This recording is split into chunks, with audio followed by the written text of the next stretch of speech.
여러분 안녕하십니까? 자, 여러분 이번 시간에는요 노동경제학 보리아스 책의 챕터 4장 강의를 시작하도록 하겠습니다. 챕터 1, 2, 3장은요 농사 준비하는 학생들을 대상으로 한다 라고 하면은 제가 GS 연기 때 아주 자세하게 기초적인 경제학 얘기까지 같이 설명드리니까 그걸로 대체하시면 될 것 같고요. 많은 강의를 친절하게 설명하고 있으니까 그걸 보시면 되겠어요.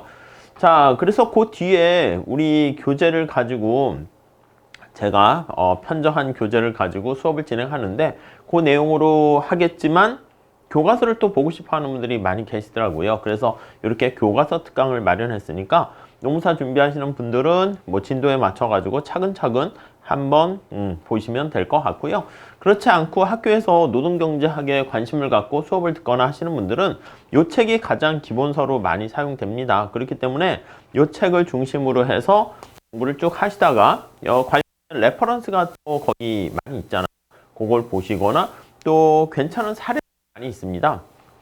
그래서 그런 내용들을 여러분들께서 공부를 하시게 되면 최근에 노동경제학 관련된 토픽들이 어떤 걸 다루는구나 라는 걸 쉽게 알 수가 있지 않을까 합니다. 자, 그래서 이번 시간은요 챕터 4장 노동시장의 균형에 대해서 보도록 하겠습니다. 먼저 첫 번째로 단일 노동시장의 균형을 볼 텐데요. 자, 우리가 다시 한번 살짝 정리 좀 해볼게요. 정리. 여러분, 노동경제학은 뭘 배우는 거예요? 노동경제학은 제가 매번 강조하는 거죠. 자, 관심 대상을 노동시장을 관심 대상으로 해서 경제학적으로 분석한다. 이렇게 생각을 하시면 되겠죠. 노동시장을 경제학적인 분석 방법을 사용해서 살펴보게 된다. 여러분, 노동시장이라는 게 뭐야? 노동시장이? 맞습니다. 노동력이 거래되는 거 아니겠습니까? 노동 서비스야. 노동 서비스가 거래가 되는, 교환되는 시장 이런 거입니다. 교환되는 장소. 자, 그러면 노동 서비스를 제공하는 주체가 있겠죠. 우리가 이제 그것을 노동 공급자, 근로자라고 할 것이고요. 그 다음 이 서비스를 필요로 하는 사람이 있습니다. 그 기업이 되겠죠. 기업 또는 고용주 이렇게 얘기할 겁니다. 이렇게요. 자, 그래서 이제 노동 서비스가 거래가 되는데 노동 서비스를 제공하면요. 이렇게 서비스를 제공하면 그에 따른 대가를 받겠죠. 그 대가가 임금 이렇게 됩니다. 이렇게 W 임금 뭐 원화나 달러로 이렇게 받게 된다 보시면 되겠습니다. 자, 이때 근로자의 어떤 행동을 잘 나타내서 반영을 하게 되는 게 이게 바로 노동을 제공하는 거 아니겠습니까? 기업은 노동을 수요하는 겁니다. 자, 그래서 근로자의 어떤 행동과 관련된 게 노동의 공급이다. 그걸 그래프로 나타내는 게 노동 공급 곡선. 이렇게요. 함수로 표현하면 노동 공급에 영향 미치는 많은 요인들을 우리가 분석하고 살펴보는 것이죠. 자, 기업이니까 노동 수요 곡선. 이렇게 우리가 살펴보게 됩니다. 네, 이해 가시겠죠? 자, 그래서 우리가 이제 궁극적으로 살펴보려고 하는 그래프는 도대체 무엇입니까? 라고 하면 이렇게 두 주인공을 찾게 되는 거예요. 자, 수평축에는 노동의 거래량이 있고요. 노동 시간 봐도 되겠고 여기는 보이지 않는 손의 역할을 하는 게 의사결정할 때 누가 바로 어떤 신호등 역할을 합니까? 요 임금이 가격의 역할로 신호등 역할을 하게 됩니다. 자, 그래서 임금이 가격 변수로 시그널링을 제공하는 거야. 시그널을 제공합니다. 신호의 역할을 제공하게 돼요. 그러니까 이 임금이라는 신호등이 없으면 우리가 교차로에서 차를 운전할 때 내가 가야 될지 말지 좌회전할지 우회전할지 저 딴 사람의 행동까지 우리가 예측해 가지고 우리가 선택을 해야 된단 말이죠. 근데 신호등이 있게 되면 어떻게 돼? 파란불이면 가면 되고 빨간불이면 스톱! 아주 간단하죠. 자, 그래서 이러한 행동들에 대한 결과를 쭉 우리가 나타내게 되는 것을 알 수가 있고요. 이러한 근로자들의 행동, 여가를 선택할 것인가 아니면 소득을 벌어서 재화를 소비할 것인가, 여가 소비 모형에서 우리가 살펴봤고요. 그 다음 기업의 행동, 주어진 임금 하에서 근로자를 몇 명 채용할 것인가, 그거를 살펴봤습니다. 이윤극대화를 추구하는 기업의 행동의 결과로 노동의 수요 곡선이 우하향한다 살펴봤고요. 노동의 공급 곡선은 효용 극대화를 추구하는 근로자가 주어진 임금을 딱 보고 먼저 유보임금보다 임금이 높으면 일을 해야겠다 결정을 하는 것이고, 내가 일을 하기로 했으면 얼마나 몇 시간 일을 할 것인가가 바로 효용 극대화로 우리가 결정하는 것이죠. 자, 이번 시간에는 뭘 다룰 거냐면 이 균형에 대해서 다룰 겁니다. 경제학에서는 이제 균형이 아닌 상황도 많고, 현실에선 균형으로 가려는 뭐 그런 모습을 보일 수도 있지만 뭔가 균형에 대해서 얘기했을 때 의미가 있기 때문에 또 균형 상태에 대해서 우리가 많이 살펴보고 다루게 되는 것이죠. 자, 이렇게 인트로 간단하게 할게요. 자, 우리 교재 147페이지 한번 보세요. 자, 제목 자체가 노동시장의 균형입니다. 그래서 균형 상태가 된 것, 균형이라는 게 이제 어떤 상태에 도달했으면 더 이상 뭔가 움직이거나 변화할 만한 요인이 없는 상태라고 제가 늘 강조하고 있죠. 그래서 변화할 만한 요인이 없는 상태, 네, 그게 바로 균형이다. 이렇게 보시면 되겠습니다. 자, 그래서 우리 거기 첫 번째 줄에도 뭔가 유명한 얘기가 있네요. 질서란 없는 것으로부터 사회에 부과되는 압력이 아니라 내부에서 설정되는 균형이다. 그러니까 어떤 질서 있게 어떤 상태에 딱 도달하면 그게 뭐 균형 상태다. 이렇게 얘기하고 있습니다. 자, 첫 번째 줄 볼까요? 자, 근로자는 임금이 높을 때 일하는 것을 선호하고 임금이 낮을 때 고용하는 것을 선호한다. 그게 근로자의 노동 공급 곡선 나타내는 거예요. 그래서 다시 정리하면 근로자의 선택, 효용 극대화하는 선택, 그 결과로 나타나는 게 노동 공급 곡선. 노동시장의 균형은 근로자와 기업의 상충되는 욕망이 해소되도록 만들고 임금과 고용 수준을 결정한다. 그래서 노동시장에서 균형이다라고 하면 근로자의 선택과 이건 기업의 선택 아니겠습니까? 이게 두 개가 충돌한다니까. 근로자는 높은 임금을 받으려고 하고 기업은 가능한 한 낮은 임금을 주려고 합니다. 이 두 상충 관계가 해소가 되는 거야. 그래서 근로자와 기업의 갈등이라 할까요? 이 갈등이 해소되는 상태, 예, 그런 상태가 되는 것이고, 특히 우리의 관심사는 균형, 여기에 나와 있는 고용량과 균형, 임금이 관심사이다. 이렇게 보시면 되겠습니다. 자, 세 번째 줄 볼게요. 자, 이런 균형에 어떻게 도달하는지 이해함으로써 우리는 아마 노동경쟁에서 가장 흥미로운 질문에 대답할 수 있을 것이다.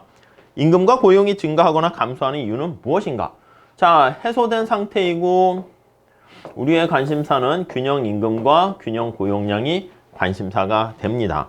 자, 그런데 현실에서는 얘네들이 변하지 않습니까? 어떤 외부적인 충격 때문에 균형 임금과 균형 고용량이 변하게 되는가? 그거에 대해서 살펴보겠다. 이렇게 나와 있습니다. 자, 다음 단락 볼게요. 이 장에서는 균형의 특징에 대한 분석을 진행한다. 균형에 대해서 살펴보겠다라는 얘기를 하고 있죠. 자, 시장이 경쟁적이고, 경쟁적이라는 것은 참여하는 개별 경제 주체들이 굉장히 많이 있어가지고 개별 어떤 경제 주체인 근로자나 기업 하나가 시장에서 임금이라든가 이런 거에 영향을 미칠 수 없다라고 보는 것이죠. 자, 그래서 우리가 이렇게 얘기를 할게요. 자, 이렇게 가정을 할게요. 가정. 어떤 가정이냐면 시장이 이고 경쟁적이고 그 다음에 자, 기업과 근로자의 진입과 이탈이 자유롭다면 이게 경쟁적이라는 거랑 같은 말입니다.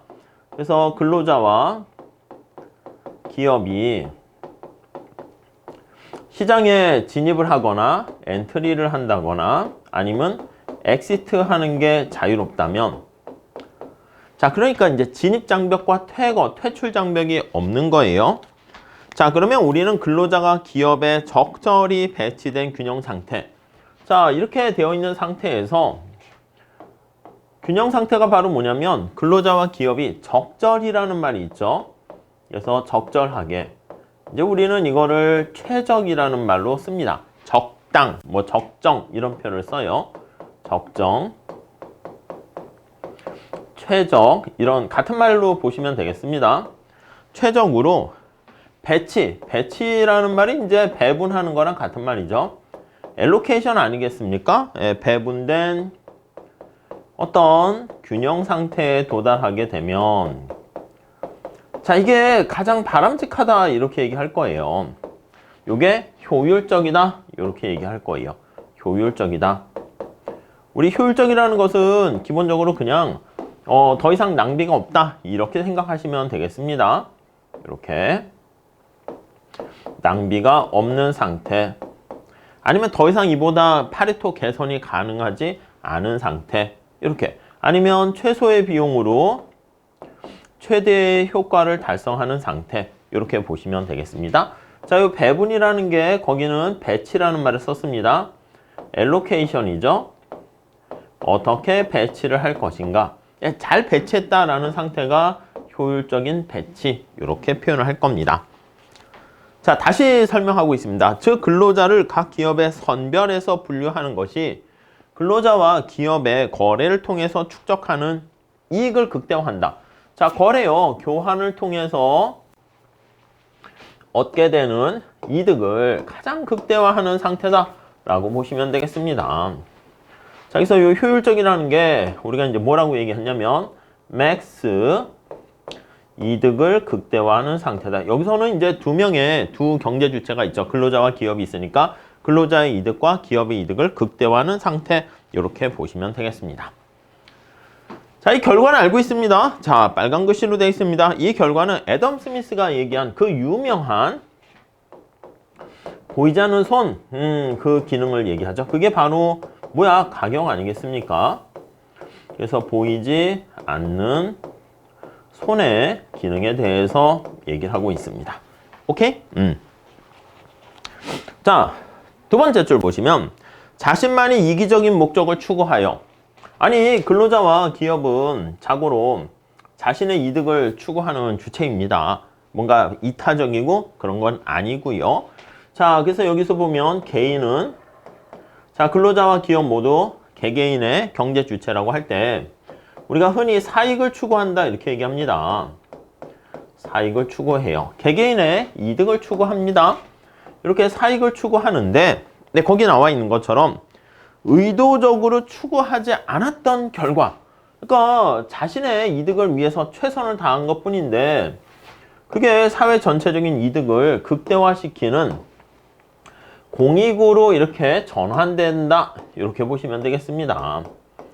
그러니까 손흥민 선수가 자신의 이득을 위해서 최선을 다해서 골을 넣는데 그게 본의 아니게 어떻게 보면 이로운 외부성이라 할 수도 있겠죠. 다른 사람들에게 해피함을 가져다 주는 걸 알 수가 있습니다. 약간 그런 공공의 이익. 그러니까 우리가 시장이라는 게 뭔가 물건을 원하는 게 있으면 교환이 이루어져야 되는데 그걸 직접 만나서 교환하기가 되게 어렵습니다. 근데 시장에 가게 되면은 자기가 원하는 것을 쉽게 구할 수가 있게 되는 거죠. 고기를 먹고 싶다, 사과를 먹고 싶다, 그럼 시장에 가면 되는 것이지. 그리고 스파게티를 만약에 요리에 재능이 있어서 더 많이 생산한 백종원 선생님 같은 경우에는 당신이 먹으려고 하는 것보다 더 많은 양을 생산해 가지고 시장에 내다 팔면 또 그게 자신한테 이득이 되는 거 알 수가 있습니다. 자, 그래서 세 번째 줄 보시면 경쟁 노동시장이 효율적이라는 예측은, 그러니까 여기 나와 있는 것처럼 치열한 경쟁 속에서 우리는 효율성이 달성될 수 있을 것이다 라는 그러한 예측은 공공정책의 틀을 구상하는데 중요한 역할을 한다. 지금 얘기하는 거는 또 정부의 어떤 노동시장에 대한 정책, 그거 할 때도 우리가 중요한 역할을 하게 됩니다. 자, 그래서 이제 여기 보시면 아시겠지만 보이지 않는 손에 의해서 이렇게 자율적으로 막 이렇게 질서정연하게 했는데 현실에서는 우리 뭐라 그랬습니까? 시장이 제 기능을 잘 못하는 경우가 발생합니다. 시장이 실패되거나 바람직하지 않은 경우 정부가 개입을 해야 되는데 정부의 개입 정책이라 할게요. 정부의 정책을 통해 가지고 개입을 하게 되는데 거기 보시면 어떻게 개입할 것인가에 대한 기본적인 틀을 제시해 준다라고 나와 있습니다. 자, 여기서 정책적인 개입을 하게 되는데 자, 이때 요거에 대한 평가할 때 우리가 나타내는 요 평가하는 기준이 될 수 있다. 이렇게 보시면 돼요. 그러니까 개입을 했는데 이 효율성을 너무 저해하거나 이렇게 되는 건 바람직하지 않다. 이렇게 보시면 되겠습니다. 자, 그래서 다시 한번 정리를 한번 해볼게요. 지울게요. 지우고 한번 다시 봅시다. 자, 우리 기본적으로 노동시장에 대해서 얘기하고 있습니다. 노동시장. 근데 우리가 앞서 살펴본 것처럼 노동시장이 경쟁적이면 이게 효율적인 상태가 된다. 효율적인 상태가 될 수 있다. 이렇게 볼 수가 있겠죠. 근데 시장에 맡겼더니 우리 알다시피 뭔가 약간 비효율성이라든가 야 이건 바람직한 계약이 아닌데 그러면 정부가 개입할 수 있어요.